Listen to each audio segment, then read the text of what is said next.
artritis idiopática juvenil, artritis reumatoide juvenil, tiene varios términos que se han utilizado, ¿sí? Y bueno, es una de las enfermedades que no van a ver ustedes con mucha frecuencia aquí en la localidad, no hay mucha prevalencia e incidencia, pero es unas enfermedades que particularmente a mi persona no le gusta ver a un niño que se queje de dolor, que haya una limitación para hacer sus actividades, porque sabemos que los niños a esta edad temprana tienen la actividad o tienen que hacer sus actividades de una manera, no como un adulto que puede estar sentado, ¿no? Ellos no pueden estar sentados, están corriendo, están jugando, por su misma edad quieren investigar, quieren estar siempre por ahí yendo al campo o a correr, a jugar. Pero cuando tienen esta patología, hay una limitación en todas sus actividades. Y es por eso la importancia de también saberla reconocer cuando ustedes vean, ¿no? Cuando estén ya trabajando en alguna posta o estén iniciando su trabajo hospitalario, tengan que ver algunas características que podrían indicar que un niño tiene esta enfermedad. Si hablamos de la terminología, hay diferentes términos que se le dan, ¿no? Dependiendo también de la zona. Por ejemplo, en Estados Unidos, ¿no se comparte otra vez? No está pasando las diapositivas, doctora. Es otra vez. Bueno, voy a tener que salir otra vez. No sé por qué me pasa esto. Ya vamos a ver otra vez.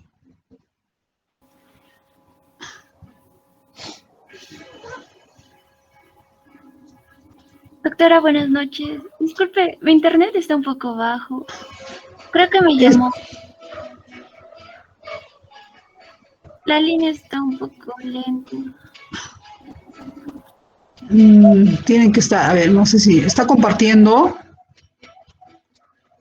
¿Me escucha? Sí, está compartiendo. Eso es lo que pasa, no sé qué. Ya, a ver, vamos siguiendo, ¿no? A ver, ¿está viéndose las imágenes ahora? Sí, ya cambió. Sí, doctora. Entonces decía que nosotros vemos a los niños, ¿no? Que ustedes tienen que reconocer que un niño pues tiene esta enfermedad, ¿no? Para un diagnóstico y un tratamiento temprano y evitar complicaciones. La terminología.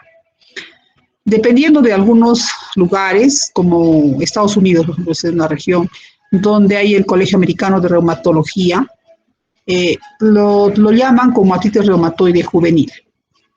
¿Sí? Es el término utilizado. En Europa le llaman como artritis crónica juvenil. Pero hay un estudio que se hizo en Chile, el ILAR, donde se congregó y se sacó, digamos, se podría decir, de todas estas zonas los criterios, porque cada uno tiene su criterio, y se dio el término de artritis idiopática juvenil, que es el que nosotros vamos a manejar ahora. Esta patología va a afectar a las articulaciones y puede afectar a una o varias articulaciones, pero también tiene una variedad sistémica, ¿no? Que nos va a dar otra sintomatología, como su nombre dice, sistémica. Entonces, en relación al Colegio Americano de Reumatología, exige que haya una duración mínima de 6 semanas, ya de dolor, inflamación, artritis. Pero cuando hablamos de esas enfermedades tenemos que excluir otras patologías, porque un niño puede venir con inflamación o artritis y no necesariamente ser una enfermedad reumática, podría ser hasta una enfermedad maligna. El caso que yo vi haciendo la residencia en un hospital en Lima, de un niño de 5 años o 4, que tenía una monoartritis, o sea, una articulación de tobillo inflamada. Al hacer su examen, nos dimos con la sorpresa que era una leucemia.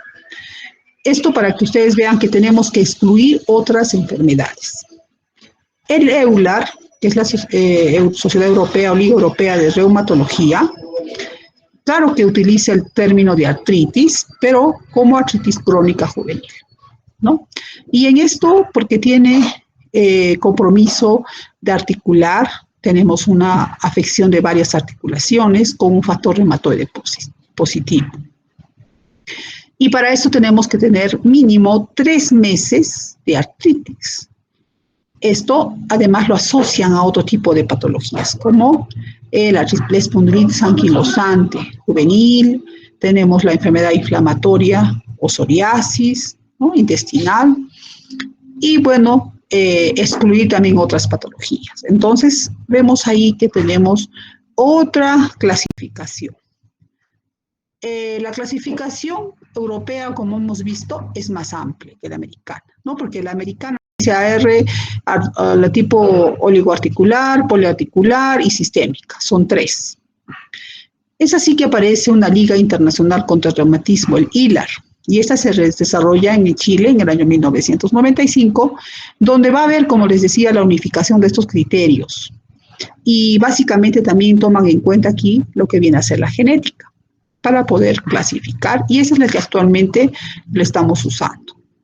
Tenemos otras clasificaciones, son varias las que se han realizado a lo largo de este tiempo, por ejemplo la Durban, el Monton en 2001, y donde vemos pues presentaciones clínicas diferentes que vamos a ver en un cuadrito posteriormente, y hay exclusiones, ¿no? Obviamente de otras enfermedades. Entonces vemos aquí que tenemos, ¿no?, las clasificaciones del Colegio Americano, del EULAR y el ILAR del 2001. Entonces, ¿no? Entonces vemos aquí la ILAR, ¿no?, con sus diferentes, la denominación artritis idiopática juvenil. Y aquí vamos a ver que existe pues la edad, ¿no? Es importante saber que la edad tiene que ser menos de 16 años. El tiempo de la evolución de la artritis consideran 6 semanas. El diagnóstico de exclusión en las 3, porque siempre tenemos que estar seguros de que no tiene otra clasificación, otra enfermedad, perdón.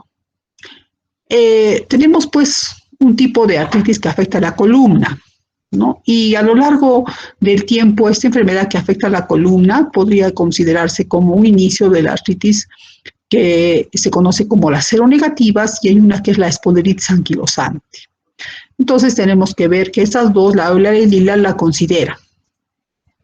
Incluye también las espondiloartropatías y, como vemos, el número de formas clínicas en el Colegio Americano son 3, en el EULAR son 6 y en el ILAR son 7. ¿Cuáles son estas denominaciones? Que ya les decía. En el Colegio Americano tenemos la sistémica, la poliarticular y la pausearticular. En el EULAR tenemos la sistémica, poliarticular, con un factor reumatoide negativo, la pausearticular, la artritis psoriásica, la espondilitis anquilosante y la artritis asociadas a otras espondilolitis, ¿no? Y la última, que viene a ser la ILAR y que la vamos a utilizar nosotros, es la que clasifica en sistémica. La poliarticular se clasifican en 2, que tengan un factor reumatoide positivo o que tengan un factor reumatoide negativo. La variedad oligoarticular en sus 2 formas, ¿ya? Tiene 2 formas, la persistente y la extendida. La artritis psoriásica y la artritis relacionada con entesitis y otras artritis indiferenciadas. Ahora vamos a desarrollar cada una de estas artritis que están consideradas en el ILAR. Y es importante que cada una tiene una diferencia específica que hace que podamos nosotros clasificarle o darle el nombre de la probable artritis que estamos teniendo. Entonces tenemos la ILAR con una nueva clasificación, ¿no?, de esta, que nos da también como ingresando al inicio con los exámenes de laboratorio. Y aquí tenemos un análisis que es importante, que es el anticuerpo antinuclear. El anticuerpo antinuclear, que ustedes posteriormente vamos a evaluar, a hacerlo más extendido, este término se ve en el lupus, pero también se ve en estas artritis idiopáticas juveniles y nos va a dar un tipo de característica específica. Les voy adelantando. Cuando uno tiene anticuerpo antinuclear positivo en un paciente que tiene una oligoarticular, una artritis idiopática oligoarticular, podríamos decir que este paciente va a tener más riesgo de uveitis, ¿no?, un compromiso en los ojos. Ahora, las artritis poliarticulares con factor reumatoide positivo son muy parecidas a la AR que han hecho ustedes el día de ayer. ¿no? Con toda la sintomatología que tiene una artritis reumatoide, que hemos visto que hay una R seropositiva también, una seronegativa, y la que tiene un anticuerpo antinuclear positivo nos podría, y el anticuerpo antipéptido citrulinado nos daría una agresividad mayor, un compromiso sistémico, ¿no? Cosa que también se ve en la artritis idiopática juvenil, porque vamos a tener que estos niños tienen más severidad y tienen una artritis muy parecida a la del adulto, ¿no? Como el artritis reumatoide. Tenemos pues entidades que son distintas. Como hemos visto, son varios tipos, ¿no?, de enfermedades que están en una sola clasificación. Pero hay algo bien característico que es el antígeno leucocitario humano, el HLA-B27, que se asocia mucho a estas patologías. Y la diferencia también es que tenemos la artritis idiopática juvenil de variedad sistémica. Entonces, tienen cada una sus diferencias. Entonces, no vamos a ponerlas todas en un saco, ¿no? Todas estas artritis, que son las 7 que vamos a evaluar, tienen una característica distintiva que las va a diferenciar unas de otras. ¿Y qué es, no? ¿Qué es la artritis idiopática juvenil?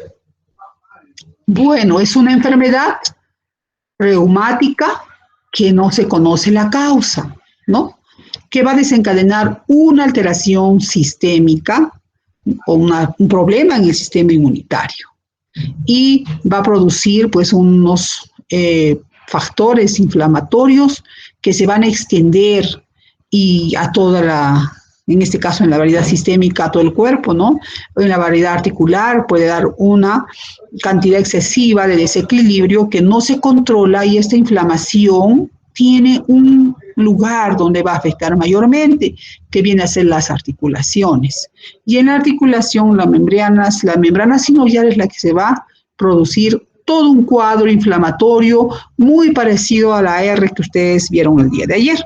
Entonces, hay pues un proceso inflamatorio con presencia de daño de la cápsula, con erosiones y un exceso de líquido sinovial que se conoce como artritis, o también algunos dicen derrame articular. Y estas afecciones van a ser en diferentes zonas del niño, que le van a causar limitación a la movilidad, ¿no? De no solamente una articulación, en el caso de las monoarticulares o las oligoarticulares, o menos, ¿no?, de 5, y va a producir pues afectación a nivel de los miembros que le va a provocar una limitación al caminar. Algo importante es que no hay pruebas específicas. O sea, no puedo tener un examen que me diga, miren, saco este examen y ya sé que es este tipo de artritis o el otro. Nosotros tenemos que hacer un diagnóstico viendo el conjunto de síntomas, de signos, de la historia clínica, que nos va a dar un diagnóstico o nos va a orientar a un diagnóstico. Tenemos que tener presente la duración, ¿no? Menos de 6 semanas y menor a 16 años, para nosotros decir que es un paciente que tiene artritis reumatoide juvenil. Si nos pasamos a una persona ya de 17, 18, ya tendremos como diagnóstico no juvenil. Ahí ya sería artritis reumatoide, simplemente del adulto, que le ponemos un nombre que puede ser de diferentes tipos, ¿no? Entonces, siempre presente que tenemos que excluir otras enfermedades. La afección de la articulación es a nivel de medianos o pequeñas articulaciones o grandes articulaciones. Y la epidemiología es un problema. Como vemos, son tantas enfermedades y de diferentes, ¿cómo se llama? No tenemos un examen estándar que nos diga, este es el estudio que nos va a dar una clasificación.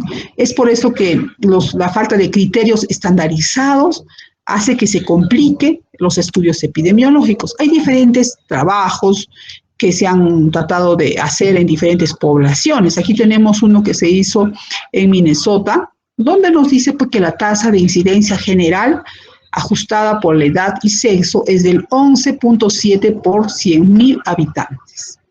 La tasa de prevalencia en 94 pacientes por cada 100.000 niños, ¿no? Y vemos que el 15 a 10% tiene una artritis idiopática juvenil, la variedad sistémica, de una población total. Esto es una población, pues, de otro lugar. Y en el Perú también tenemos trabajos que se hicieron en el Hospital del Niño. ¿Por qué? Porque ese instituto es el único que concentra, digamos, la mayor cantidad de niños, ¿no? Y podemos nosotros trabajar. Y ahí nos dice que existen diferentes subtipos, ¿no? En este caso, los subtipos sistémico y poliarticular han sido los que tienen mayor frecuencia en su prevalencia, de 0.5%, ¿no? Y de 150 a 200 casos anuales de esta patología. Este trabajo también nos orienta a poder definir que en relación al grupo etario, en relación a la edad, al sexo, en más o menos la proporción es similar, o sea, hombre y mujer. La edad promedio es de 7.7 años, con un rango de 6 meses a 16, y el grupo más frecuente está a partir de los 10 a 14 años. La mayor frecuencia se da en la variedad poliarticular, seguida de la oligoarticular, con una variedad también sistémica, y tuvieron en el caso de ese trabajo de 210 pacientes, 3 pacientes que tenían anticuerpos antinucleares positivos. Con compromiso ocular, el 4% de los pacientes con queratoconjuntivitis, compromisos de cataratas, que tenían que tener obviamente su evaluación oftalmológica, pero no se reportaron, dice, que esos pacientes lo hayan tenido. Entonces, de aquí podemos nosotros extrapolar esta información para decir que en nuestra población tenemos esta presentación con mayor frecuencia. Tenemos el cuadrito de las características demográficas, ¿no?, de este trabajo que se realizó en el año 2009 al 2011, con los porcentajes de población, el género y la procedencia, que la mayoría eran de Lima, porque ahí se van a juntar, digamos, todos los pacientes de diferentes regiones del Perú, por ser un hospital de referencia, ¿sí? Bueno, hay diferentes otros diferentes trabajos de las epidemiológicos de la artritis idiopática, donde vemos pues la frecuencia, ¿no?, de la artritis sistémica, la oligoarticular, la poliartritis con factor reumatoide negativo, con entesitis, la artritis psoriásica y la indiferenciada. Pues aquí podremos, viendo este cuadro, ver que lo más frecuente es la variedad oligoarticular y la de factor reumatoide negativo, ¿sí? Y las edades es en la infancia, ¿no? Y promedio de 6 a 12 años en la variedad de la factor reumatoide. Tienen 2 picos de distribución bifásica, ¿no? De 2 a 4 y de 6 a 12 en la poliartritis factor reumatoide negativo. En cuanto al género, ¿no?, la proporción entre mujer a hombre sería 2 a 1, 3 a 1, una proporción igual en los indios, dicen los niños indios y negros sudafricanos. Pero existen proporciones, ¿no?, de edad de inicio y el tipo de enfermedad. Vamos a ver que la oligoarticular es mayormente en niños menores de 8 años y es más frecuente en mujeres, de una relación de 8 a 1, y existe también un compromiso de iridociclitis, que es un compromiso ocular.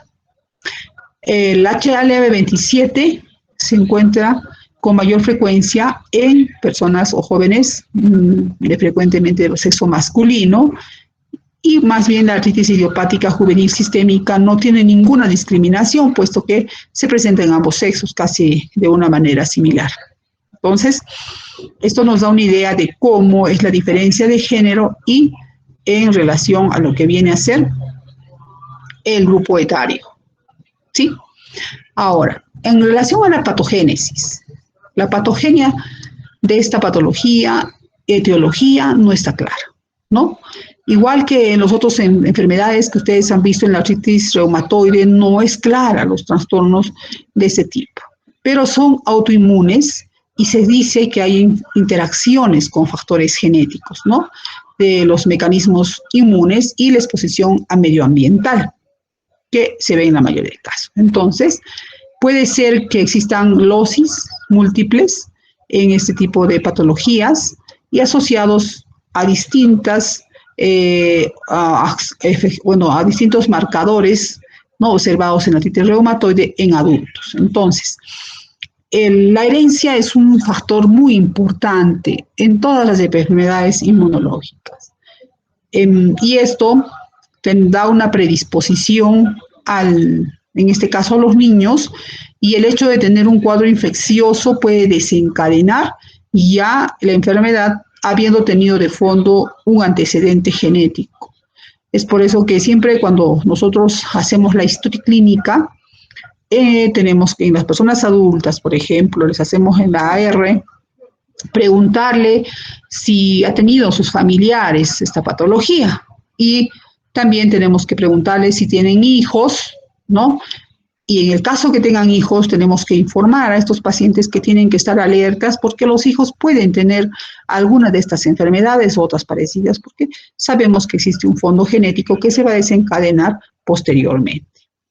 En la artritis idiopática juvenil, vamos a ver que hay un desajuste del sistema inmunológico y si vemos aquí, hay un desequilibrio, ¿no?, entre los procesos antiinflamatorios y la inflamación que está manejándose, digamos, se inclina la balanza porque va a haber más inflamación que un proceso al contrario.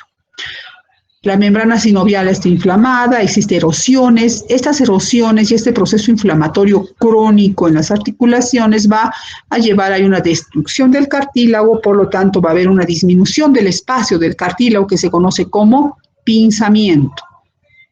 Y el cartílago desaparece, se adelgaza, finalmente la articulación se va a unir, se va a anquilosar y no va a tener las características que normalmente tiene pues una articulación que no tiene esta enfermedad. En cuanto a las características clínicas, se tiene pues diferentes mecanismos etiopatológicos, ¿no? Entonces, no hay una enfermedad pues que sea específica o un proceso, como una enfermedad autoinmune clásica. Y se podría definir con un proceso inflamatorio crónico, donde va a haber una alteración básicamente de la respuesta inmunitaria innata. La predisposición genética, en el caso, por ejemplo, de la artritis oligoarticular, es de inicio temprano, ¿no? Entonces, aquí es importante la asociación de la concordancia que existe entre los subtipos del grupo de las asociaciones del HLA en los hermanos, por ejemplo, que son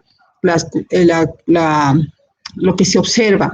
Entonces, si son hermanos, hay una predisposición más alta de que puedan tener esta enfermedad. En hermanos gemelos, por ejemplo, se ha visto estudios, ¿no? Entonces, como que llevan este tipo de asociación.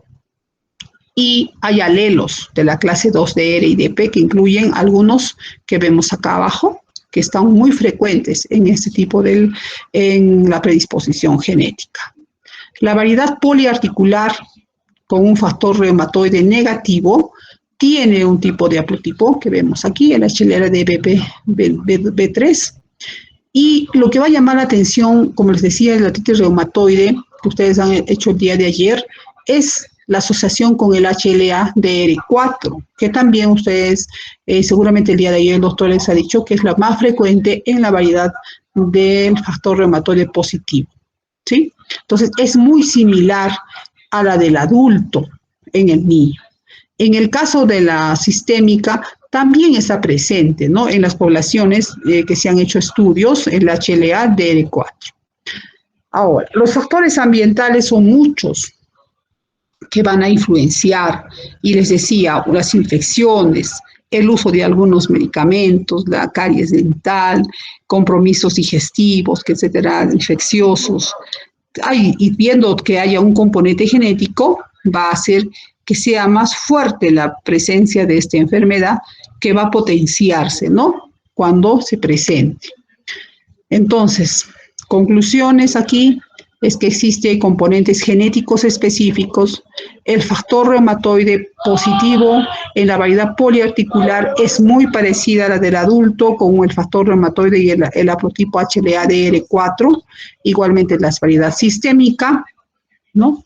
y tenemos pues que cada uno tiene una diferenciación, pero sí una asociación en el caso de los familiares, ¿no? Que podrían tener una predisposición más alta para tener esta patología.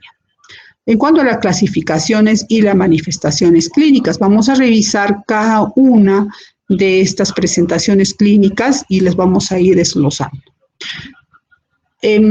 Cuando nosotros evaluamos a un niño, tenemos que hacer una evaluación y evaluarlas de una manera, como decir, por ejemplo, en este caso, a un niño no tenemos que hacerle parar o examinar de una manera, revisar las dos articulaciones. Y si ustedes ven aquí, a simple vista podemos ver que existe una inflamación. Por ejemplo, aquí vemos el tendón y aquí no lo vemos, ¿no? Entonces, ya acá vemos que esto está aumentado de volumen. ¿Esto qué nos está indicando? Que existe artritis en esta articulación. Y si hablamos de la artritis sistémica, que es la primera que vamos a revisar, esta tiene una característica, ¿no? Que primeramente pues vemos la inflamación articular, que puede ser una o más articulaciones, y posteriormente a esto vamos a ver que existe fiebre.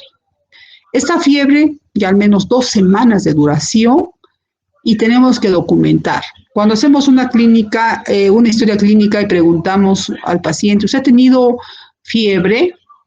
Y la única manera de decir que ha sido fiebre es que tenemos un termómetro y tomamos la temperatura y vemos que está con la temperatura más de 37.8, etcétera, ¿no? 38, 40, qué sé yo. Pero si el paciente te dice que tiene sensación de calor, no podríamos considerar fiebre. Diríamos solamente he tenido calor. Entonces el paciente tuvo sensación de alza térmica, mas no se corrobora con un termómetro, ¿no? Entonces aquí sí tenemos que nosotros verificar que la fiebre ha tenido por lo menos 2 semanas de duración y ha sido documentada a diario durante al menos 3 días. Para esto tenemos que tener el termómetro. Y además de la fiebre, que tiene ciertas características, tenemos que ver que el exantema eritematoso evanescente esté presente, porque estos son otros de los síntomas que tenemos que evaluar y los signos. Linfadenopatías generalizadas, tenemos hepatoesplenomegalia y serositis. ¿Ya? Entonces tenemos que tener todos estos, o lo menos la mayoría de estos síntomas. ¿Cómo se presentan? Cuando es de una forma aguda. Entonces vamos a ver que existe hipertermia persistente por más de 2 semanas. Y para eso tenemos que comprobar, como les decía, 3 días si tiene o no tiene la temperatura elevada, con picos febriles vespertinos que van de 1 a 2 veces al día y lo más cercano a 40 grados centígrados.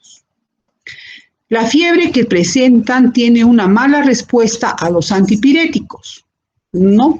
Y cuando vemos al niño tiene pues irritabilidad, tiene un compromiso, un mal estado general que se va a corregir con el descenso de la temperatura. Algo importante es el exantema maculopapuloso.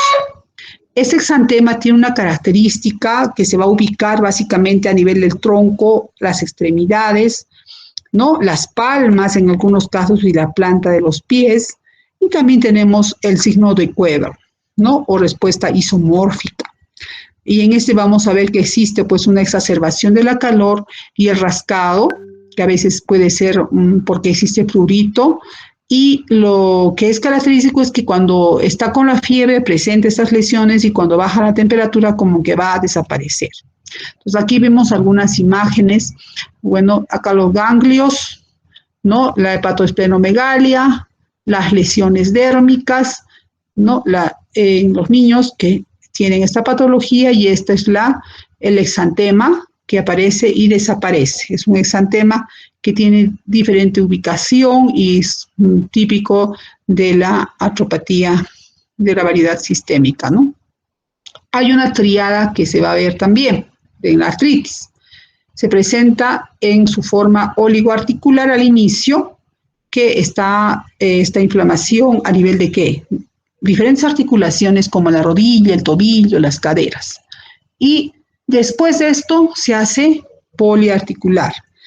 Cuando ya es poliarticular, porque inicia oligoarticular, va a dañar las otras articulaciones como son las muñecas, las manos, las vértebras cervicales. Las vértebras cervicales es una de las articulaciones que es afectada a la articulación atloaxoidea como en la R. Y nos va a poder, como complicación, nos puede llevar, como decía en la primera clase, a una subluxación atloaxoidea que puede llevar posteriormente a este niño a tener una limitación o quedar pues parapléjico, etcétera, ¿no? Otros hallazgos que tenemos que tener presentes siempre son las adenopatías, hepatomegalia, esplenomegalia y serositis. Ahora, si nosotros hacemos un examen laboratorial, tenemos que ver todo lo que viene a ser los procesos inflamatorios. ¿Qué se ve? Los reactantes inflamatorios. La anemia es un tipo de anemia normocítica, normocrómica, que nos indicaría un proceso crónico y un cuadro de inflamación. Leucocitosis, trombocitosis, elevación de los reactantes de fase aguda. En cuanto a la evolución clínica, puede ser monocíclica, que quiere decir un cuadro nada más y de resolución favorable. Pero lamentablemente el 50%, y es un valor bastante alto, va a seguir con brotes y en un 30% hacia una forma más poliarticular con lesiones osteoarticulares severas e incapacidad funcional. El curso de la artritis idiopática juvenil sistémica es muy variable, lo que va a llevar a sospechar que la artritis idiopática juvenil no es una entidad única, ¿sí? Entonces, el niño va a experimentar en todo el tiempo de su patología que tiene, fiebre, erupciones, ¿no? Entonces va a presentar artritis, artralgias, ¿no? Y algo que va a verse también es la inactividad en algún tiempo, o sea, como que aparece la enfermedad, desaparece y la inactividad, ¿no?, de las manifestaciones sistémicas. Pero existe otra enfermedad persistente, activa, y esta es la que tiene peor pronóstico. Entonces, en la persistente activa, sigue la sintomatología, no cede, ¿no? Hay tres patrones entonces, la monofásica, la policíclica y la persistente. Entonces, la de tipo monofásica, de la artritis idiopática juvenil de la variedad sistémica, ¿no?, que es una enfermedad que se vuelve completamente inactiva, ¿no? Entonces, tenemos un periodo y después de 4 a 6 meses y no se vuelve a repetir. Entonces, sería eso lo ideal, ¿no?, que quisiera la mayoría tenerla. Pero el curso policíclico es el que se presenta con mayor frecuencia y el que va a tener recurrencias, ¿no? Entonces, hay periodos prolongados de que están activos, inactivos, ¿no?, de la enfermedad. Y pueden durar inclusive meses, años, que está inactivo y vuelve a estar presente los síntomas. Y el curso persistente, que es el más común, ¿no?, ese es el que se presenta con mayor frecuencia, que toma diferentes formas, es un curso crónico y tiene manifestaciones sistémicas que hablamos, la fiebre, las erupciones, con un poco o ninguna artritis, las manifestaciones sistémicas persistentes y artritis progresiva y la artritis persistente a pesar de la resolución de las manifestaciones sistémicas. Entonces, estos niños van a tener pues una complicación mayor con destrucción de la articulación que lo va a llevar a tener pues una limitación y necesitan terapia, ¿no?, de reemplazo articular en el caso pues de que se haya una erosión completa, anquilosis articular, y esto es a una edad temprana. Es una de las peores respuestas o la presentación clínica más agresiva. Algo que tienen que tener presente ustedes, la complicación. La complicación mayor de la artritis idiopática juvenil se llama el síndrome de activación macrofágica. Es una complicación grave y es una emergencia porque puede llevar a mortalidad en los niños. ¿Qué se va a ver? Se va a ver que va a haber hemofagocitosis linfoesteocítica hereditaria. Entonces, es una de las características que son muy similares, ¿no?, a este tipo de patología. Entonces, aquí va a haber un componente genético, que está de fondo en este tipo y hay asociaciones a algunos genes. Y esta activación macrofágica va a ocurrir dentro de los primeros días o semanas que empieza la artritis idiopática juvenil.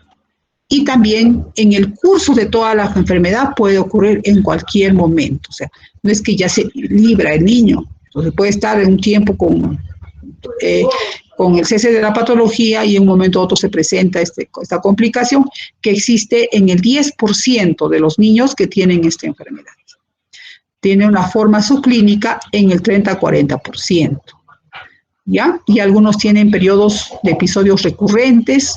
¿Y qué es lo que desencadena o qué podría hacer que un niño que tiene esta enfermedad pueda tener este tipo de complicación? Las infecciones virales, las infecciones bacterianas, algunos medicamentos que se han podido identificar, ¿no? ¿Qué presenta el niño? Presenta de un momento a otro fiebre incipiente, moretones, sangrado, puede llevar a un compromiso mayor como el coma, shock, disfunción hepática, convulsiones y letargo. Entonces, esto podría tener este niño y si nosotros le hacemos los exámenes de laboratorio vamos a encontrar que el recuento de glóbulos blancos está alterado, la hemoglobina, las plaquetas, el fibrinógeno, ¿no? Y las pruebas de función hepática están anormales. Un examen que nosotros pedimos para poder ver si hay un proceso inflamatorio severo es la ferritina y los valores son bastante altos hasta poder llegar a 1000 nanogramos por ml. Es inclusive mucho más alto. Los reactantes inflamatorios, ¿no? La tasa de velocidad de sedimentación está paradójicamente caída porque es un consumo del fibrinógeno, ¿no? Y también esto nos puede dar una pista de que estamos frente a un tipo de complicación de este tipo. Hacemos el examen de médula ósea y encontramos ahí numerosos macrófagos benignos que están esos benignos que exhiben la hemofagocitosis, ¿no? Pero también hay algunas médulas que no necesariamente van a estar con este tipo de hallazgo. Los criterios para tener presente en este tipo de complicación, ustedes los ven ahí, la elevación de la ferritina, las plaquetas están bajas, ¿no? El compromiso hepático con elevación de las aminotransferasas, ¿no? Los triglicéridos elevados y el fibrinógeno que está consumido está en menor proporción. Entonces, estos son los criterios que tenemos que tener presente para poder hacer el diagnóstico de este tipo de enfermedad. En cuanto al tratamiento, debe de hacerse un tratamiento muy agresivo inmediatamente con el uso de corticoides, ¿no? Tenemos los pulsos de un medicamento que se llama metilprednisolona, que es un corticoide que se utiliza como son niños por peso 30 miligramos por kilo, pero máximo llegando a 1 gramo. Haciendo obviamente antes de este tratamiento una desfocalización. Y no se van a olvidar de ese término, desfocalizar significa hacer toda una serie de exámenes en un paciente y ver si tiene un proceso infeccioso. Eso vale decir desde componentes de todo tipo de infecciones, dentarios, parasitarios, virales, hacerles cultivos, ¿no? Exámenes que primeramente, antes de poder nosotros dar el tratamiento de corticoides es esto, ¿no? Pero rápidamente porque el niño está entre la vida y la muerte. Y después de esto pasamos a tratamientos ya con inmunosupresores como la ciclosporina, ciclofosfamida o biológicos también, como el anakinra, que es uno de los receptores contra la interleucina 1. Entonces, hasta aquí hemos hablado de lo que viene a ser la artritis idiopática juvenil de la variedad sistémica. Ahora vamos a hablar de la variedad de la oligoartritis. Entonces, cuando hablamos de oligoartritis, afecta de 1 a 4 articulaciones en los primeros 6 meses de enfermedad. Tenemos 2 tipos, la persistente y la extendida. La persistente no afecta a más de 4 articulaciones durante todo el curso de enfermedad, pero sí la extendida puede afectar inclusive después a más de 4 articulaciones a los 6 meses. Estos niños tienen artritis de 1 a 4 en los primeros 6 meses. Se caracteriza porque en este periodo vamos a decirle que es una oligoarticular persistente y cuando ya aumente el número de articulaciones ya vamos a llamar de variedad oligoarticular extendida. Pero este tipo de patología básicamente afecta principalmente a una articulación unilateral, que pueden ser la rodilla con más frecuencia, y hay otras articulaciones también que tenemos presente. Pero aquí sí tener presente que tenemos que hacer un descarte de un cuadro infeccioso. No toda articulación, por ejemplo, una rodilla en un niño está afectada, ya digo, esto es artritis reumatoide de la variedad oligoarticular, ¿no? Si no, tenemos que hacer siempre el diagnóstico diferencial y en una de las enfermedades que tenemos que descartar es la artritis séptica. ¿Ya? Y en algunos pacientes también hay que señalar el derrame articular y les había informado anteriormente de que el ANA positivo en este tipo de presentación nos estaría diciendo que tiene un proceso probable, predisposición de la uveitis autoinmune que también tenemos que controlar cada 3 meses, dependiendo del cuadro que presente.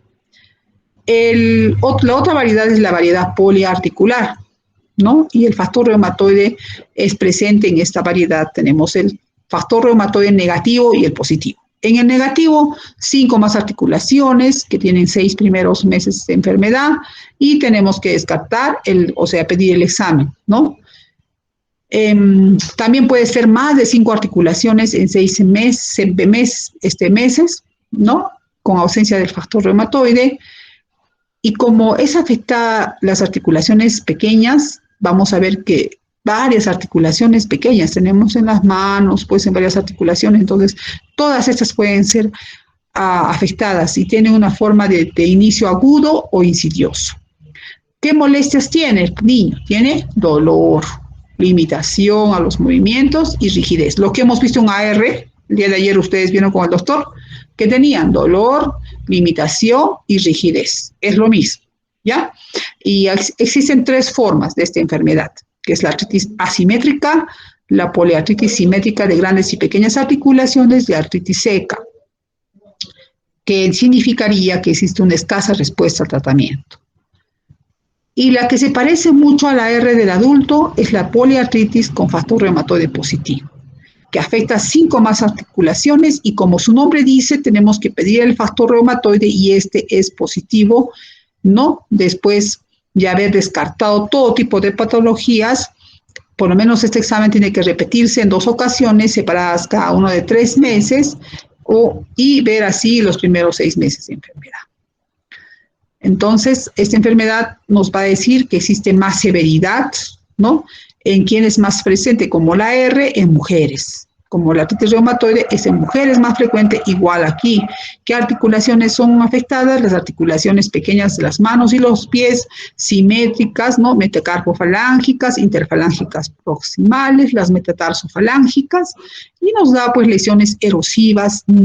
Y algo característico también aquí como la R del adulto son la presencia de nódulos reumatoides que también se ven a nivel de las zonas flexoras del antebrazo y codo que nos darían más severidad, nos indica severidad cuando tenemos nódulos, ¿sí? Entonces es un más severo, por lo tanto este tipo de artritis va a llevar rápidamente a postración en los niños cuando no se trata. Entonces vemos aquí unas manitos de los chiquitos, miren, de los niños con aumento de volumen, acá está el aumento de volumen, las articulaciones simétricas en las manos, ¿no? Entonces, es muy triste ver este cuadro, todo inflamado, y la complicación atrolazoidea que se ve en la artritis del adulto.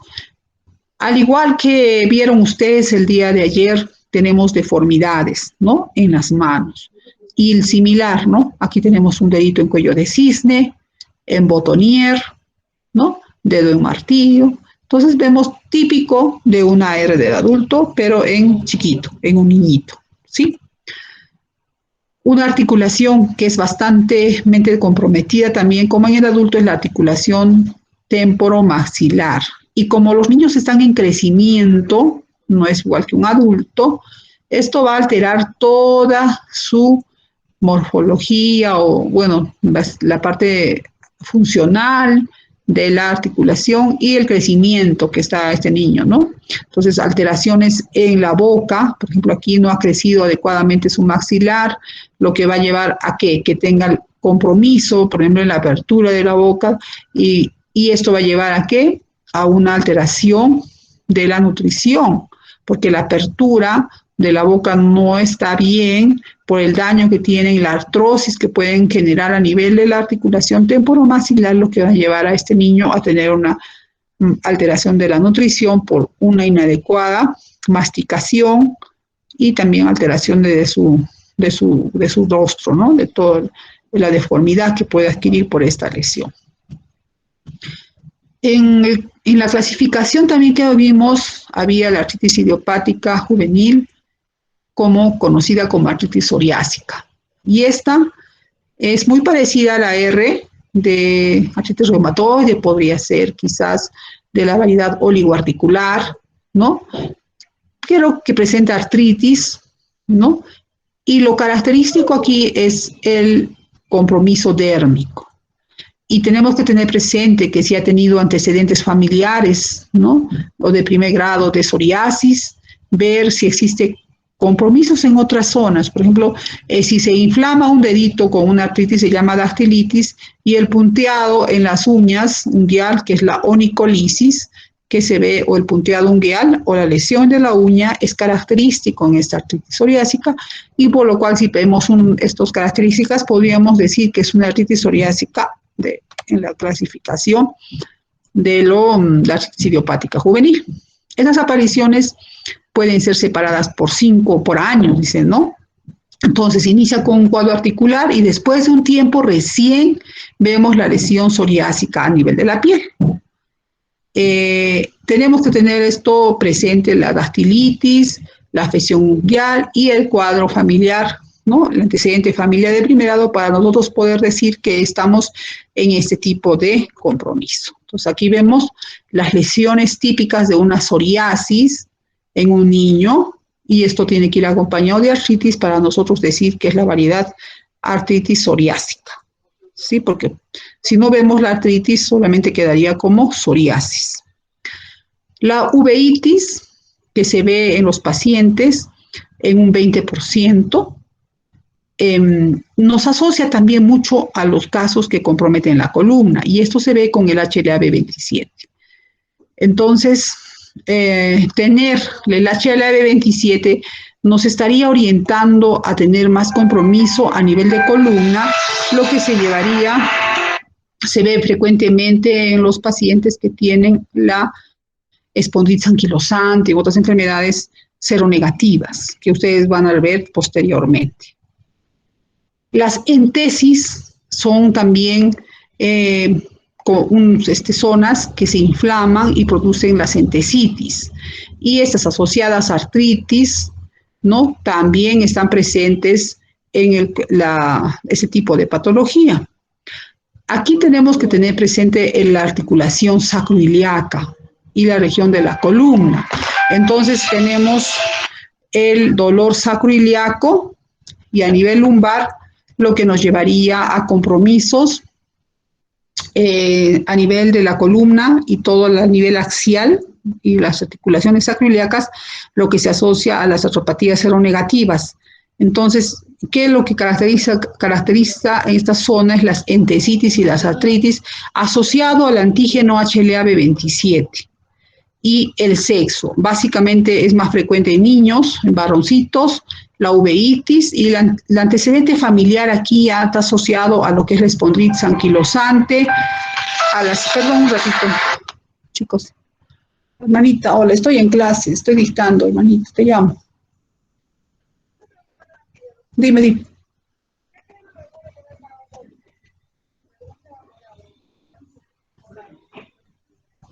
Irudois.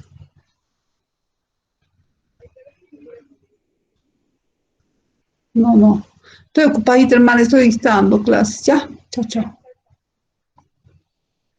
Disculpen, una hermana me llama de Lima. Disculpen, chicos. Bueno. Aquí tenemos las articulaciones sacroiliacas, como compromiso en ese tipo de asociación que existe con las enfermedades de las artritis entésicas, en las que también tenemos otro tipo de enfermedades también, el síndrome de Reiter, ¿no? La uveitis anterior, compromisos inflamatorios abdominales o intestinales. Entonces, esto asociado a la entesitis, en el tiempo se ha visto que puede este niño empezar con esa sintomatología y posteriormente va a cambiar o se van a ir adicionando los otros compromisos y podría ser un joven que posteriormente tenga la espondilitis anquilosante. Entonces, hay que estar siempre observando este tipo de pacientes, ¿no? Entonces, las artritis asociadas a entesitis, ¿no? Hay que, dice, enfatizar la enfermedad pediátrica, pretender enfatizar la cual es más probable que se presente con entesitis. Ahora, a diferencia de las espondiloartropatías del adulto, el compromiso axial es poco frecuente en los niños. Como les digo, se va a ir adicionando posteriormente, porque puede empezar con una entesitis nada más a nivel tobillo y el niño puede estar por años y a partir de los 15, 18 ya tiene el compromiso a nivel de columna. Entonces no podemos encasillar a estos niños como algo que va a quedar ahí permanentemente. Tenemos que estar controlando, viendo las articulaciones y qué patologías posteriormente va a tener este niño, ¿no? Como la entesitis, como que fuera el inicio de un síntoma mucho más grande que ya viene a ser el compromiso axial. Acá vemos un tobillo, vemos el tendón y acá hay una división como surcos, pero en este caso ya no vemos, ¿no? Está todo, se puede decir, con inflamación, entonces estaríamos hablando de una entesitis, ¿sí? Y finalmente el grupo de las artritis indiferenciadas. ¿Por qué indiferenciadas? Porque no van a cumplir criterios ni de uno ni de otro. Entonces, hay diferentes compromisos en los niños que no se van a poder encasillar. Entonces, quedaría como un diagnóstico de una artritis indiferenciada. Y el 11 al 21% de artritis crónica va a tener este tipo y nos va a dificultar su clasificación.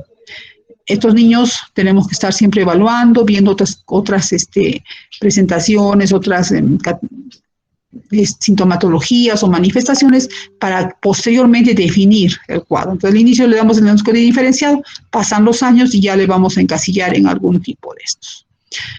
Ahora, con todo este tipo de clasificación que hemos visto, vamos a ver que también existen otras manifestaciones que son los quistes sinoviales, ¿no? Tenosinovitis simplemente, la osteoporosis a causa del proceso inflamatorio que tiene y este proceso inflamatorio va a activar a los osteoclastos, el compromiso a nivel de las articulaciones, ¿no? Hemos visto la micrognatia y el cuadro, al tener un niño que está en crecimiento y esta patología afecta la articulación, un ejemplo de la rodilla, esa rodilla no va a tener un crecimiento porque estamos con un cartílago de crecimiento y lo que va a llevar posteriormente a que haya una discrepancia en la longitud de extremidades. La articulación que ha estado en una pierna dañada va a limitar o va a hacer una diferencia, ¿no? En los miembros, porque no va a crecer adecuadamente la articulación. Entonces, estas son algunas de las otras manifestaciones clínicas que se van a ver en esta enfermedad, ¿no? Y la evaluación oftalmológica en los niños tiene que ser, pues, de acuerdo al tipo, ¿no? De presentación, y la que tenemos que tener frecuencia de exámenes con mayor frecuencia o alto es en las variedades oligoarticulares y las poliarticulares con mucho menos frecuencia, pero no quiere decir que no se va a hacer, puede ser de 6 meses a 12 meses para que se hagan las evaluaciones oftalmológicas y ver si van a tener o no el riesgo de uveitis, que vemos que es bien alto en el caso de las oligoarticulares y va bajando en las otras variedades. Entonces, hay que estar siempre presente. Y si tiene un anticuerpo antinuclear positivo, mucho más.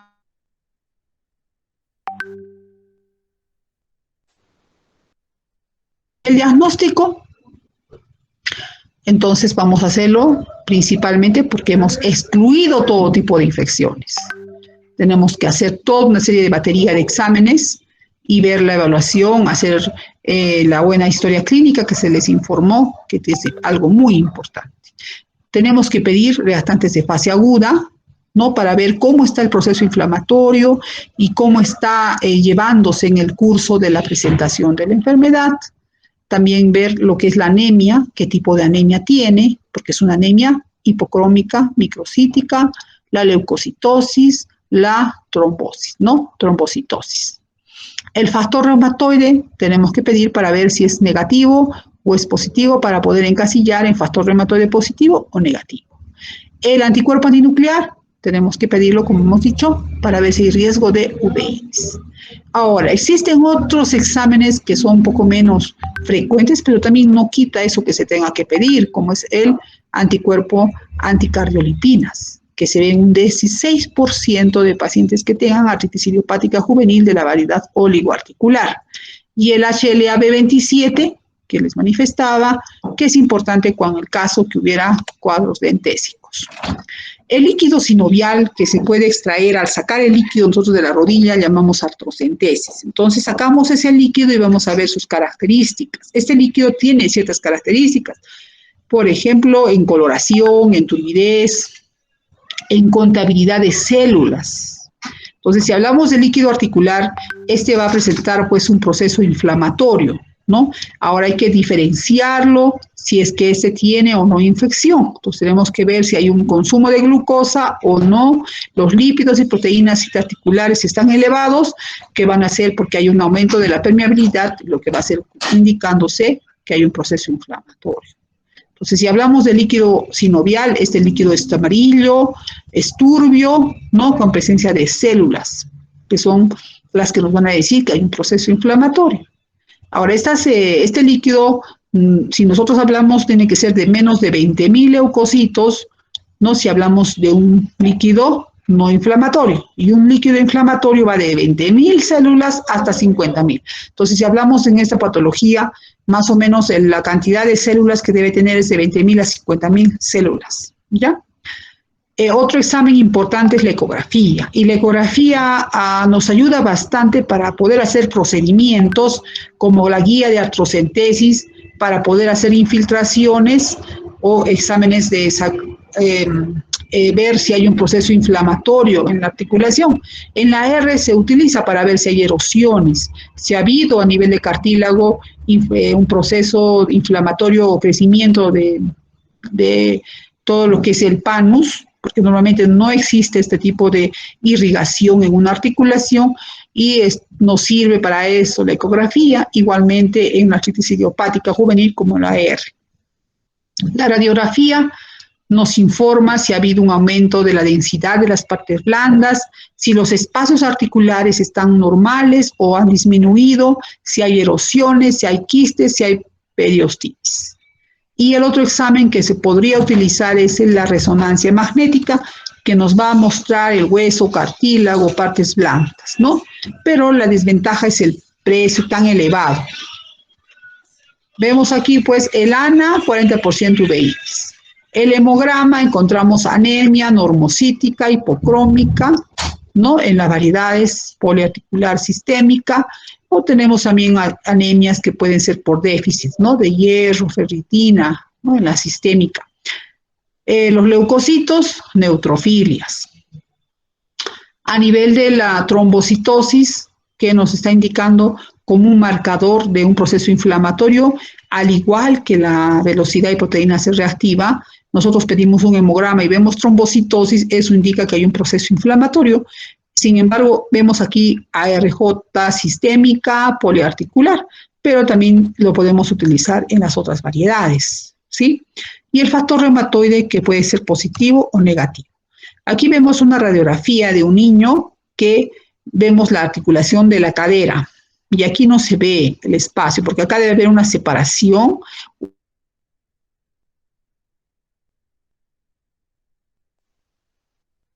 Es una zona donde estaría la articulación, pero cuando hay un proceso inflamatorio, esto ya no existe, esa solución, ¿no? Esto vemos acá una zona más radiopaca, ¿no? Presencia de quistes, erosión y pinzamiento. Esta es una cadera que ha tenido un compromiso severo. Esta es ya una coxartrosis grado 4, porque ya prácticamente se ha fusionado el hueso y no hay la articulación. Entonces vemos que hay una destrucción de la cadera, del acetábulo femoral, ¿no? Y además había una subluxación de la articulación, y lo vemos aquí un poco más claro, ¿no? Está subluxada esta articulación y es simétrica, entonces podríamos deducir que este es un niño que tiene una artritis idiopática juvenil de la variedad poliarticular. Las manos, ¿no? Vemos que existen aquí los cartílagos de crecimiento, ustedes ven, acá están los cartílagos de crecimiento, pero también vemos que existe la lesión, el aumento de volumen, ¿no? De las partes blandas, ¿no? Miren acá, está más, ¿no? Radiopaca. Vemos la erosión, la osteopenia paraarticular. Aquí también hay en los huesos del carpo, existe anquilosis, no está separado como aquí, sino aquí está anquilosado. Entonces vemos uno normal en esta zona y una manito que tiene, o está iniciando, porque hay un poquito de inflamación, pero este ya es un cuadro más severo donde hay articulaciones interfalángicas que están más comprometidas con una fusión de los huesos de la muñeca. Entonces un niño que tiene un cuadro avanzado de artritis idiopática juvenil, variedad poliarticular. Diagnóstico diferencial. El diagnóstico diferencial es con varios tipos de enfermedades, ¿no? Desde procesos severos como vasculitis, ¿no? Enfermedad de Kawasaki, porque tiene ganglios, lesiones dérmicas, la púrpura de Henoch-Schönlein, compromiso digestivo, lupus, ¿no? Con fiebre, adenopatías, algunas enfermedades virales o reactivas que nos pueden dar, la misma tuberculosis, que es una de las enfermedades que siempre hay que tenerla presente porque tiene muchas presentaciones a nivel de tipo de sistémico en diferentes órganos. Las espondiloartropatías que van a ser en el tiempo, la enfermedad de Pertes, la sinovitis transitoria, deslizamientos epifisiarios y otras más. Acá faltan las enfermedades oncológicas como diagnóstico diferencial. Entonces, de acuerdo al tipo, por ejemplo, la enfermedad sistémica, infecciones. Tenemos que ver todo tipo de infecciones virales, bacterianas, neoplasias, ¿no? Las leucemias, neuroblastomas, enfermedades de tejido conectivo, en la variedad poliarticular. Igualmente, la enfermedad de tejido conectivo, todas, ¿no? Fiebre reumática, lupus, dermatomiositis, espondiloartropatías seronegativas con sus variedades, ¿no? Entonces, en la variedad poliarticular tenemos varios diagnósticos diferenciales a hacer, y en las oligoarticulares, como les dije, en la artritis infecciosa, una si es que hubiera un compromiso en una sola articulación. Tenemos la sinovitis de cuerpo estaño, artritis traumáticas, espondilosis seronegativas, y hay una enfermedad que es la hemofilia, y algunos niños debutan con un cuadro de aumento de volumen en una articulación después de una caída, ¿no? Y hacen una artritis que viene a ser no un cuadro infeccioso, sino un hemartrosis, porque hay sangre por una alteración de la coagulación, y es el debut de algunas hemofilias y tumores que vemos en los niños, a veces a diferentes tipos de edades, con aumento de volumen, y bueno, pueden ser sarcomas. Entonces, hay que tener mucho cuidado en hacer el diagnóstico en ese tipo de patología en niños. El tratamiento. Entonces, ese tratamiento no es solamente del reumatólogo, ¿sí? Aquí tienen que un grupo interdisciplinario. Paciente debe ser seguido no solo por el reumatólogo, tenemos los pediatras, ¿no? Porque son niños, y también tenemos que hacerle terapias, fisioterapia, diagnóstico y evaluación psicológica, no solo del niño, hasta inclusive de la familia, porque los padres también tienen de pronto todo un proceso de ansiedad que repercute en los niños. El objetivo de esta enfermedad, de tratarla, es primero frenar la inflamación.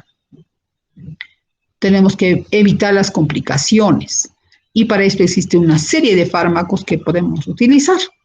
Uno de los primeros que tenemos que ver pues, son los antiinflamatorios. Entonces, estos antiinflamatorios van a bajar simplemente la inflamación, más no van a controlar la enfermedad, ¿sí? La historia que va a seguir su curso de la enfermedad. Entonces, hay diferentes AINES en los niños, como el ibuprofeno, naproxeno, el acetilsalicílico, ¿no? Pero vamos a tener presente el ácido salicílico, que tiene algunas complicaciones, como el síndrome de Rey, ¿sí? Que nos da ciertas componentes, que no es muy frecuente, pero creo que en nuestra población no hemos visto mucho este síndrome de Rey, pero sí hay que tenerlo presente para cualquier momento. Los antiinflamatorios o esteroideos, en este caso los corticoides, hay que tener mucho cuidado. Claro que es un elemento, una ayuda bastante importante por su efecto inmunosupresor. Estos actúan inmediatamente cuando uno lo utiliza, ¿no? El caso, por ejemplo, de uveitis, podemos usar corticoides tópicos. Cuando existen articulaciones inflamadas, se pueden hacer las infiltraciones articulares con triamcinolona, pero también tenemos que tener presente el peligro, ¿no? Los efectos que tiene este medicamento, inclusive simplemente en el proceso de crecimiento del niño, entonces, y las otras complicaciones. Y el hecho de utilizar en dosis altas y bajarlo de acuerdo a un tratamiento controlado, y ver cómo se va a ir suspendiendo el corticoide, porque podemos hacer más daño que bien, ¿no? Insuficiencia suprarrenal, etcétera. Entonces, hay diferentes complicaciones con el uso de antiinflamatorios esteroideos, pero que nos van a ayudar, sabiendo utilizarlo de una manera adecuada. Tenemos los modificadores, los PHARM, tenemos un medicamento que se llama Methotrexate, ¿no? Que es antagonista del ácido fólico, que se usa, y la efectividad de este medicamento es a los 3 meses promedio. Entonces, pero siempre hay que estar pendientes de las complicaciones que pudieran tener, porque pueden darnos compromisos hepáticos, compromisos hematológicos. Para eso tenemos que dar el ácido fólico para poder combatir estas complicaciones. Y hay otros fármacos que podemos usar, la leflunomida, que es un medicamento que ustedes ya han escuchado seguramente ayer, que nos da tratamiento para la AR, se puede utilizar en niños, la sulfasalacina, si es que existe compromiso a nivel axial, algunos otros como la azatioprina, la ciclofosfamida en los casos graves, y podemos llegar inclusive a la gamma globulina, en el caso de que no tengamos una respuesta adecuada en las variedades sistémicas, en el síndrome macrofágico. Y los biológicos. Los biológicos que se han usado en niños ya hace mucho tiempo, que se ha visto que son efectivos, que nos van a permitir que los niños tengan una mejor expectativa de vida, pero a la vez también hay que tener presente que estos nos pueden dar reacciones adversas, más complicaciones en las infecciones, y además una reacción de hepatotoxicidad. Pero es bien tolerado estos tratamientos y se deben de manera adecuada. Tenemos varios, ¿no? Drogas como el atatalsef, adalimumab, anakinra, con diferentes focos donde van a actuar y se van a utilizar de acuerdo a dosis, ¿no? De kilo peso. Y estos son algunos, ¿no? Para que ustedes vean cómo podemos tratar con estos, ¿no? Los tratamientos, en el caso de la artritis idiopática juvenil oligoarticular, ¿no? Que viene el niño a las 3 o 4 semanas, se le ve si ha habido o no mejoría con esteroides intraarticulares o AINES simplemente, y si no, si ha habido buena mejoría, ya usamos AINES, se controla y se está evaluando si se va a reactivar o no. En el caso de que no se controle, tenemos que ver, le damos más antiinflamatorios, vemos si no hay respuesta y continuamos el tratamiento. Si hay una respuesta, cuando se ha aumentado la dosis o se ha seguido más tratamiento, pero en el caso que no, hay que ver por qué no responde. Entonces, es una oligoartritis extendida, se hay que manejar, ¿no? Con el algoritmo que estamos viendo en el 2, y si es persistente, aquí sí tenemos que ver con los biológicos, con la sulfasalacina, metotrexate que se ha visto, y las infiltraciones. En la variedad poliarticular tenemos 2 tipos, les dije, factor reumatoide positivo, factor reumatoide negativo. El factor reumatoide positivo, en este caso sí tenemos que inmediatamente administrar lo básico, primeramente corticoides, AINES y el metotrexate, como grupo grado A de evidencia. Si mejora con esto, podemos continuar, ¿no? Y evaluar al paciente por un tiempo, hasta 6 meses, y ver si remite o no la enfermedad. Y en el caso que no responda, ya tenemos que asociar medicamentos. Podemos usar biológicos asociados a metotrexate y ver si hay o no respuesta, y si no hay respuesta, tenemos que continuar con esteroides o cambiar de biológico. Entonces, esta es la más agresiva, la cual tenemos todo este algoritmo que nos va a llevar a un tratamiento más agresivo. En el caso de las negativas, tienen una mejor respuesta al tratamiento y aquí podemos quedar simplemente en metotrexate u otras alternativas y continuar, si no hay mejoría, ya pasar a los biológicos, ¿no? Entonces, estos son algunos algoritmos para ustedes, para que tengan una idea, ¿no? En el caso de la sistémica, tenemos que ver si hay artritis, ¿no? Y vigilar, porque puede llegar un cuadro, el paciente pueda simplemente tener el cuadro, tratarlo durante un tiempo y desaparecer. Pero hay algunos que no mejoran, ¿no? Y entonces aquí ya tenemos que pasar a biológicos, ¿no? Y incrementando los corticoides o viendo si es que hay o no respuesta a este tipo de tratamiento. Hay varios artículos que se le pasó a sus compañeros del año 2019 de la guía de tratamiento, ¿no? De las variedades sistémicas, aculética y poloarticular, ¿no? Entonces aquí tenemos algunas definiciones de los diferentes compromisos que se tiene y la lista de los biológicos, ¿no? Para poder nosotros utilizarlos. Y el algoritmo también que se ve en este tipo de patología y que que sus compañeros creo que van a exponer ese tema, pero es parecido a lo que hemos visto, ¿no? Acá ya hablando un poco más de los biológicos, ¿no? Las recomendaciones del metotrexate en sus diferentes formas de tratamiento, ¿no? Puede ser vía oral, vía endovenosa, asociado a sulfasalacina, en la variedad poloarticular o asociado a la leflunomida, ¿no? Entonces, los biológicos también pueden estar asociándose y tenemos escalas, ¿no? De acuerdo al tipo de compromiso que tengamos. Entonces, las recomendaciones de niños y adolescentes de una poliartritis activa es el AINES, ¿no? Se recomienda con una terapia complementaria el uso del metotrexate, ¿no? Puede estar asociados con la leflunomida, sulfasalacina. La aplicación del metotrexate subcutáneo es recomendable en relación y más asociado a lo que viene a ser el uso del oral. El corticoide debe ser como terapia complementaria, ¿no? Y la triamcinolona para las inyecciones intraarticulares, un ciclo limitado de corticoides de menos de 3 meses para evitar las complicaciones, ¿no? En cuanto al inicio de la enfermedad, se podría utilizar corticoides mientras tenemos efecto, por ejemplo, del metotrexate y controlar la terapia, ¿no? Y cuando hablamos de una enfermedad que ya se dio, o sea, una enfermedad inactiva, ya no tenemos la actividad de la enfermedad de la variedad en sus variedades, que no hay articulaciones con artritis. En ese momento no hay fiebre, no hay lesiones térmicas, erositis, esplenomegalia, linfadenopatía, no se evidencia la uveitis, los reactantes inflamatorios no están elevados, la evaluación global del médico en la actividad de la enfermedad, la mejoría se evidencia de una manera adecuada y la duración de la rigidez matutina es menos de 15 minutos. Entonces, en ese momento nosotros podemos decir que hemos controlado la variedad de este tipo de compromisos articulares.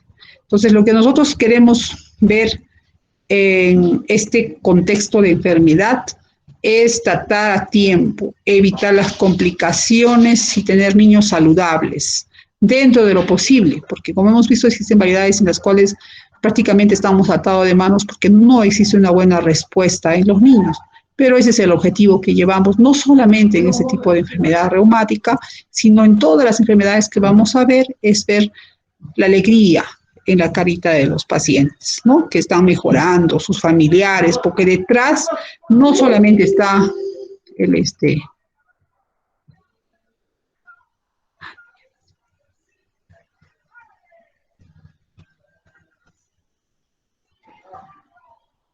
entonces no solamente está el paciente, sino está toda una familia que espera que sus hijos, sus nietos, estén pues al 100%, ¿no?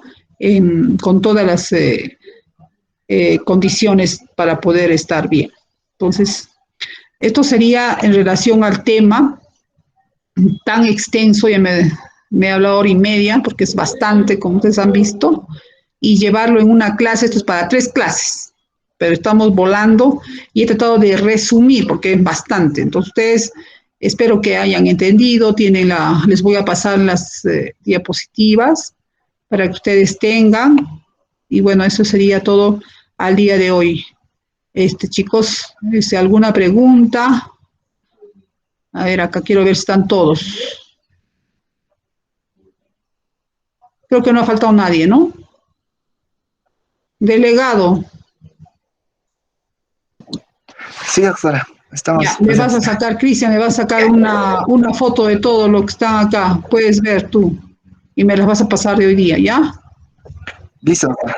Sácame una foto de todos. Ahí la lista de... A ver, acá el 1. A ver, voy a ver, algunas preguntas quizás haya, alguna duda, se han bloqueado. De repente están ya, no sé en dónde se han quedado. Ya me duele la garganta y todo tanto haber hablado porque es bastante, chicos, has visto que es un montón y espero que aprendan. La verdad es lo que yo más quiero. Traten de usar la mnemotecnia, ¿no? En la parte, cuando hacemos la parte de estudiar, háganse sus cuadritos. Y cuando estaban haciendo conmigo semiología o cuando llevaba las clases presenciales, yo les hacía hacer su resumen de las clases. Este resumen les sirve a ustedes como cuadritos, podrían ser, ¿no? No sé. Entonces, de esa manera podían estudiar. Entonces, es lo que tienen que hacer. ¿Alguna pregunta? Creo que no. Bueno, yo pregunto ahora entonces. Doctora, buenas noches. Tengo una pregunta. ¿Por qué hay una afección ocular siempre en las enfermedades reumáticas? A ver,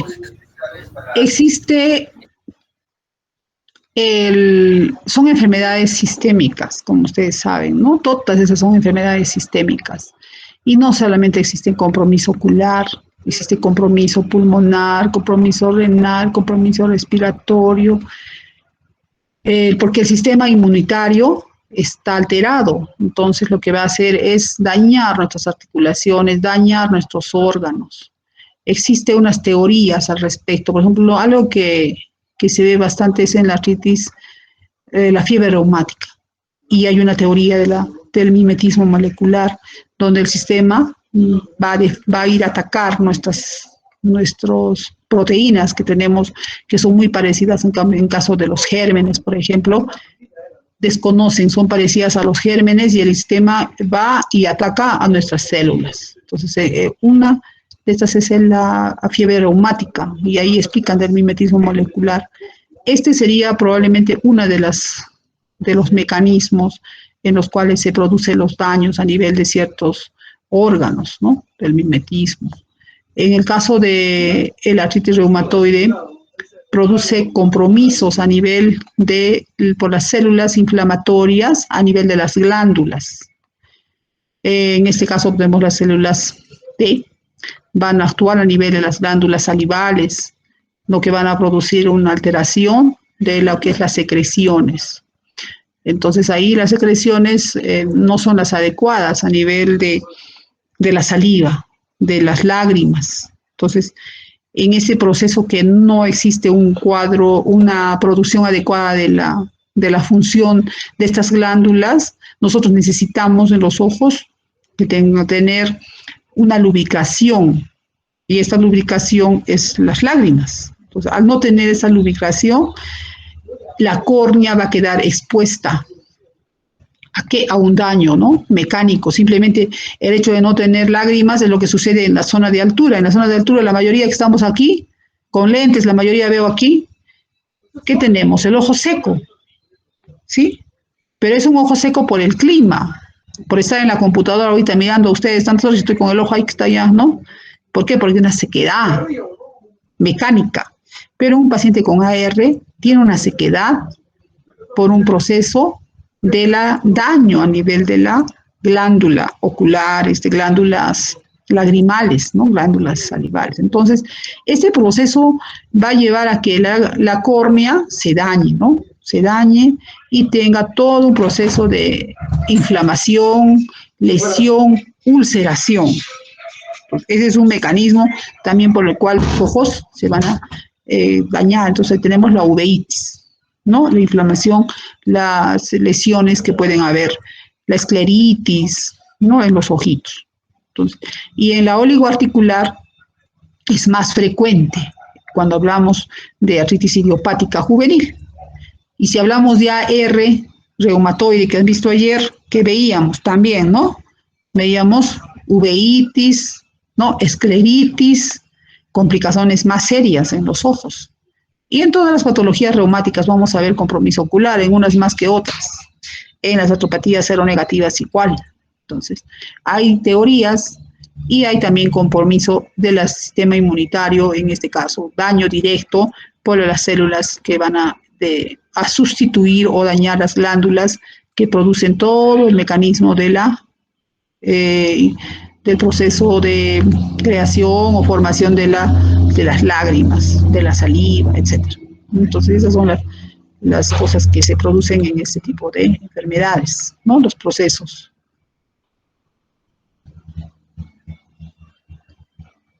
¿Cómo puedo ver a todos? Esto no se maneja muy bien.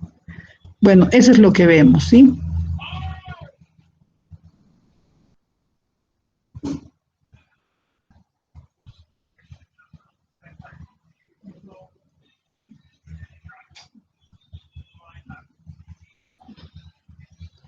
¿Alguna pregunta más? ¿Quién me hizo la pregunta? Denis, creo. Sí, doctora. Ya, Denis. A ver, yo te voy a pedir que me revises para la siguiente clase un poquito de esto que te he explicado, ¿sí? Hay un artículo. Aquí, doctora. Tú estás en qué, el número 17 eres, ¿no? Los primeros les he dado compromiso ocular en ARJ, ¿sí? Al número 2 creo que le ha tocado el artículo, el último de revisión de la UVI, ¿sí? De la en ARJ.